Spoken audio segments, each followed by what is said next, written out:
Hello, I'm Stephanie Paterik, Executive Editor of Adweek, and you are joining Adweek Together. It is Monday, April 20th, 2020. Happy Monday, everybody. I'm really excited to welcome our guest today. He's my coworker, Ian Zelaya, and he is our experiential marketing reporter. And he's going to be talking about how the experiential marketing industry has had to pivot very quickly and how they are handling sort of this unprecedented time with so many events and traditional experiences shutting down. So we're going to dig into a lot of great stuff today, including the creativity that we're seeing from brands, the way that experiential agencies are helping the relief effort, and then also the big question on everybody's minds is, when will events come back? What are they going to look like when they do? So Ian, thank you so much for being with me today. Yes, thanks for having me. So I would say that of all of our reporters, your dance card is probably the fullest, in that in typical times, you're getting invited to brand activations, experiential events all the time. Often press are invited first to preview these events, and you go and you write about them. Since everyone has been sheltering at home for about 5 weeks now, how has your job changed? Yeah, so it's changed dramatically. I think when this first all started, there was just a lot of uncertainty across all our beats. But I think after South by canceled, there was first talk of, all these activations are going to go digital. And to me, I was like, well, what does that mean? That could mean a million things. And so gradually, in the past month, I've started to get some insight on what that means through specific examples. I feel like brands and their partner agencies needed a little time to sort of rethink things and figure things out. But now a lot of them are starting to come out of the woodworks and engage with consumers who are stuck at home. I know you wrote about one just recently. I think it was a virtual experience that Jägermeister did just yesterday over the weekend, where they hosted a virtual brunch. So maybe you can give us an idea of what does a virtual experience look like these days? Yeah, so that was a fun one. They essentially hosted a virtual brunch for charity. They were raising funds for a nonprofit helping the restaurant industry, because that has been devastated by what's happening right now. But essentially, they wanted to just give consumers a little bit of fun on their Sunday, because obviously people can't go out for brunch either. So they hosted this brunch on Instagram Live with one of their brand ambassadors and the person who runs Brunch Boys, which is a food influencer account. And they kind of offered recipes to pair with their cold brew product, which is one of the newest products. It's like a coffee-infused Jägermeister, essentially. And it was interesting because, so that happened yesterday, but last week they had a press preview. And I was thinking, how does that even work? So essentially they set up a private Zoom for press, and they worked with Drizzly, which is like the popular new alcohol delivery app, to deliver everyone these bottles of cold brew liqueur with bourbon, which is some of the ingredients they, I guess, promoted to make this cocktail that we're also going to make on yesterday's brunch on the Instagram Live. So we all sort of joined this Zoom call, and they gave us the tutorial there, and everyone who chose to turn on their camera also followed along and made their cocktails at noon. It was an interesting preview. So they sent you all the supplies to your home in advance, and you were able to sort of follow along with the mixologist and make this during the event. What other, you're part of our creativity and innovation team, I should mention. So you're writing about experiential, but through this lens of how are brands tapping into creative? How are they innovating and pushing that forward? Are you seeing any other creative ways that brands are connecting with their customers in their homes, a place they maybe didn't have to connect with them before? Yeah, for sure. And I think a lot of brands right now are trying to not really like push consumers to buy things. They just kind of want to reach out to people who are already fans of their brand. And I think one fun one that I saw, this is when maybe 2 weeks after, people were like really encouraged to stay home for health reasons. Call of Duty activists latest. I don't play video games, so I don't know too much about the game, but they released one about a month ago, and they saw, an uptick in people playing. And so to sort of make the experience a little bit more fun, they partnered with this tech company called Fuji. And they normally partner with brands to do branded deliveries for any sort of campaign. A lot of times they go to like people's offices and deliver boxes of anything that are branded. So this time they went with branded pizza boxes. So partnered with local pizzerias here in New York and Chicago and LA to deliver these pizzas to players, just like a surprise and delight thing. And it was anyone who tweeted this specific hashtag on social media could potentially get a free pizza while they were playing the game. So I thought that was a fun one. Yeah. Yeah, absolutely. And it's interesting just hearing you talk about a couple of these examples. It seems like delivery is a key component. Because that is something still happening. So how can you harness that? Yeah, and that's sort of like a fun contactless, like low tech type of activation. And then the flip side of that is these live streams, which is what a lot of brands have to do. And Bud Light also did a recent example of taking their dive bar series, which is normally at a bunch of music festivals throughout the year. They took that online to raise money for the Red Cross. So they did that last month.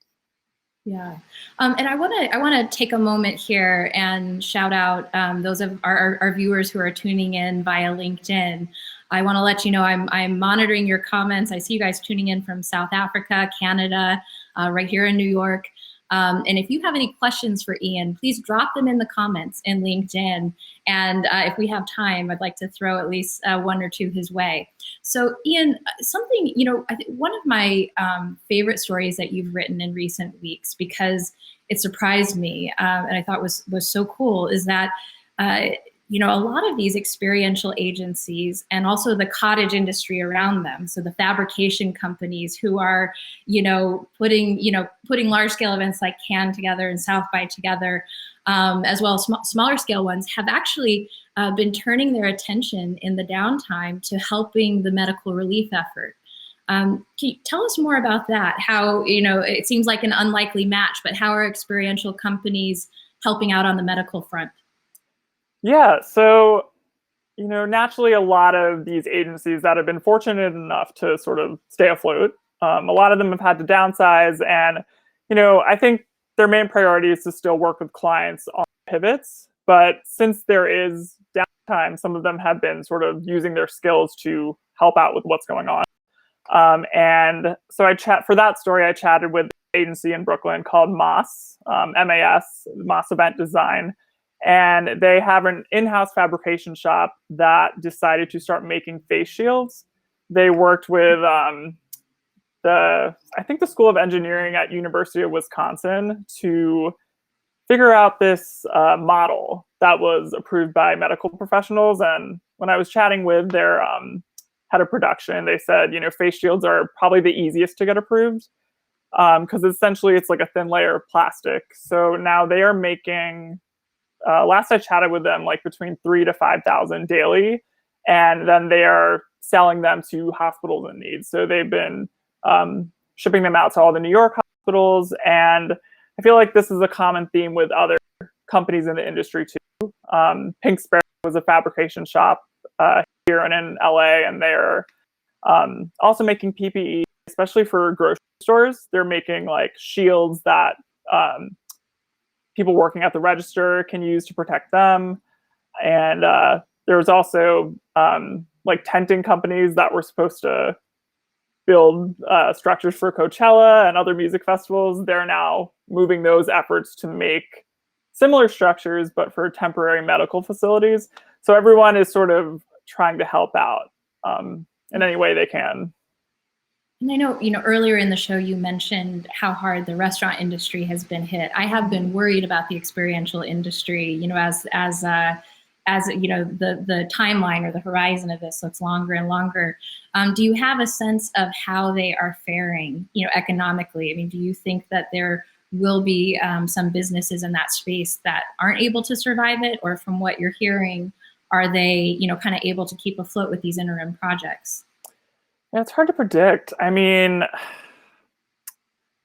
I feel like there are some that have had to go dormant. And it's just a matter of whether they'll have the means to bounce back once it's safe to bounce back. And it's hard to predict when that will be too.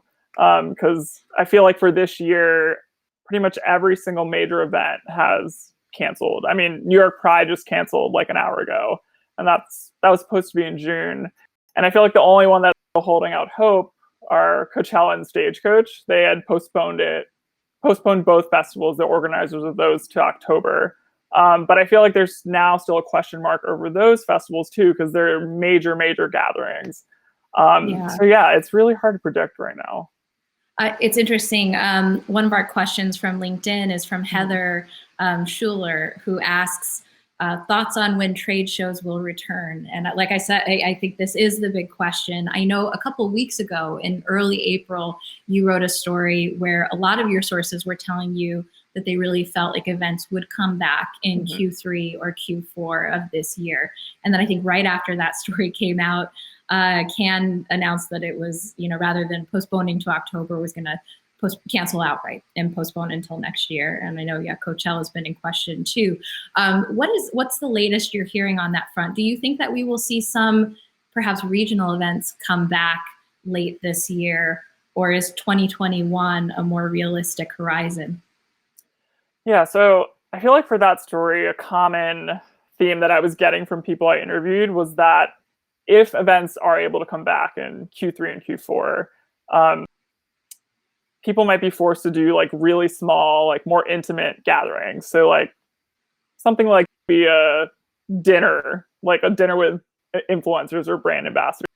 But no one seemed really optimistic about these large events coming back. And I feel like I think Facebook last week just canceled like all company events of more than 50 people until June of 2021. So some companies are already sort of like thinking that far ahead.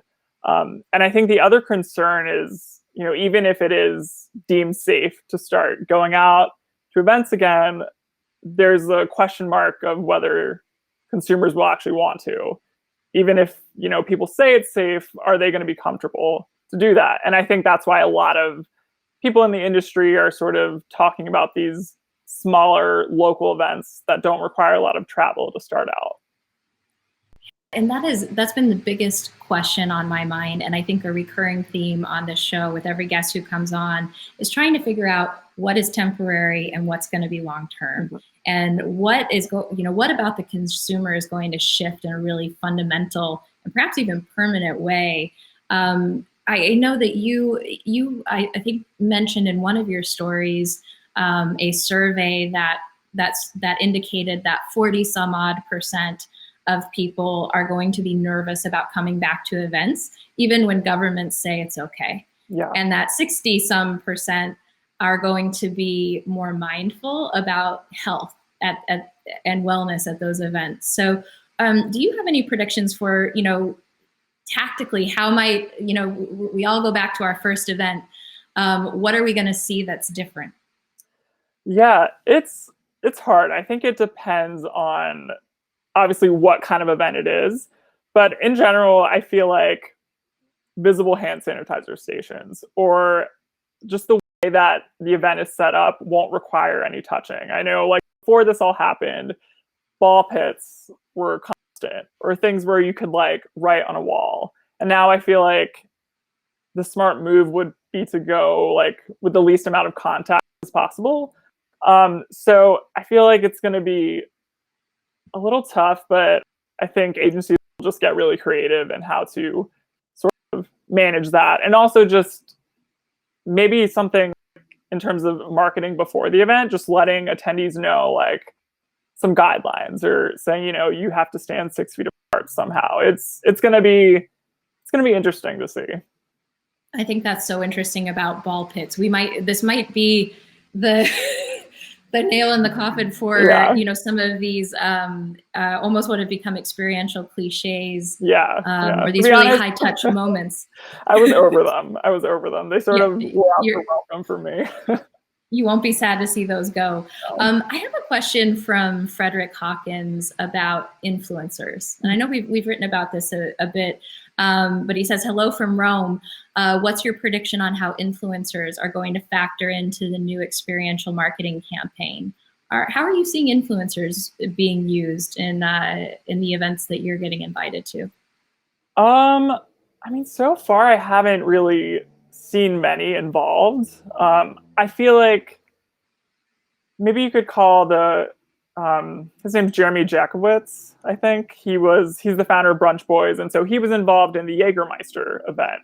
But he was really like involved with that in terms of talking about his favorite dishes and showing recipes. So I feel like that was very purposeful, and I think it'll have to be purposeful in that way. But yeah, I haven't seen too many events, at least in the past month, that I've gotten emails about that have really involved influencers. Another question from Russell Reich. He asks, can online experiences approach live, and how? I think this is a big question on our minds. I know you and I have talked about this before. You had a story that just came out Friday night, laying out 6 best practices for online events.